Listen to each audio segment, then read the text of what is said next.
राजस्थान की जो सबसे भाग्यशाली यानी कि लकी सीट मानी जाती है जोधपुर शहर की सीट, वहां से कांग्रेस की विधायक मनीषा पवार हमारे साथ हैं। और मैं ये लकी सीट इसलिए कह रहा हूं क्योंकि ये मान्यता है कि यहां से जिस पार्टी का एमएलए जीतता है उसी पार्टी की सरकार बनती है।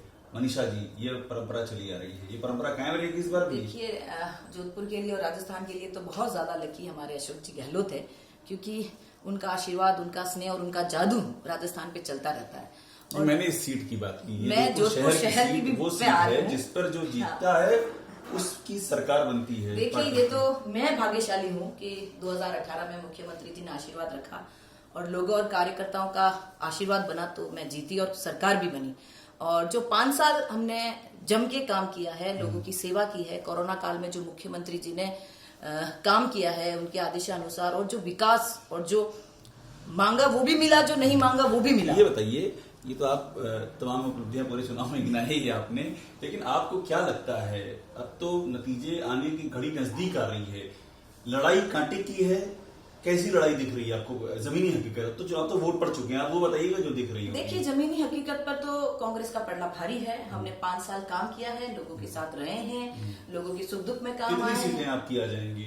हम तो मानते हैं 10 में से, हम तो कोशिश करते हैं हम राजस्थान की पूछ रहे हैं। राजस्थान की बात करें तो 100 से ऊपर हमारी सीटें आनी 100 चाहिए। जहां हम 156 लेकर चल रहे थे, वहां हमारी सीटें 120, 125 आनी चाहिए। हम तो कोशिश यही कर रहे हैं। हाँ, अच्छा, मुझे एक बात बताइए कि मुख्यमंत्री किसे देखते हैं अगर आपकी सरकार आती है तो?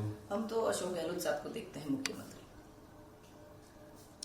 वो फिर अशोक गहलोत ही बनेंगे, कोई और कांग्रेस में नहीं है दावेदार? नहीं, देखिए, कांग्रेस में बहुत है, जो हाईकमान का फैसला होगा वो माना जाएगा। लेकिन जिस तरीके से मुख्यमंत्री जी ने एक अभिभावक के रूप में, एक भाई के रूप में, एक हर तरीके से जो राजस्थान की सेवा की है, जो योजनाएं लेकर आए हैं, जो सबके साथ चले हैं, सबके दुख सुख में काम आए हैं, कोरोना काल में चाहे स्वयं बीमार हो गए। मतलब अगर ये जीत होगी तो ये अशोक गहलोत की जीत होगी? देखो, अशोक गहलोत के साथ समस्त कार्यकर्ता जुड़े हुए हैं, समस्त नेता जुड़े हुए हैं और सबने मिलकर काम किया है। उन्होंने ये भी कहा कि 200 सीटों पर मैं लड़ रहा हूँ, ये उनका बयान है। बिल्कुल एक अभिभावक की तरह वो काम कर रहे हैं और सबका सहयोग, और वो स्वयं कह रहे हैं कि आप ये मानो कि अशोक गहलोत स्वयं लड़ रहा है, क्योंकि उन्होंने जितना राजस्थान को दिया है वो आप लोगों से छुपा नहीं। तो मुख्यमंत्री अशोक गहलोत ही होंगे अगले? हमारा तो जोधपुर का यही सपना है कि मुख्यमंत्री एक बार पुनः अशोक गहलोत साहब बने। और ये सचिन पायलट, उनके समर्थक चाहते हैं कि वो बने, उनकी बारी आ जाए। देखिए, सचिन पायलट भी हमारे कांग्रेस के गद्दावर नेता है, उन्होंने भी कांग्रेस को दिया है।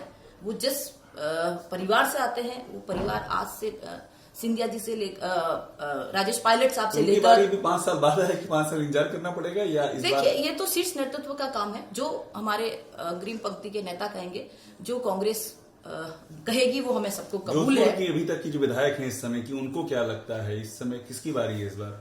देखिए, हम तो कांग्रेस की बारी मानते हैं, मुख्यमंत्री जी का अशोक गहलोत साहब के साथ खड़े, उनके साथ खड़े हैं, वही मुख्यमंत्री होंगे आपकी नजर में? हमारा सपना ही है। आपका सपना वही है। तो मनीषा पवार हैं, कांग्रेस की जीत की उम्मीद जता रही हैं। इनका कहना है कि अशोक गहलोत ने जिस तरह से कांग्रेस को, सरकार को लीड किया है, उसका बहुत फायदा मिला है। और ये भी कहना है कि अशोक गहलोत मुख्यमंत्री फिर से बने, ये जोधपुर का सपना है। कैमरामैन राजेश के साथ अभिषेक उपाध्याय, एबीपी न्यूज, जोधपुर।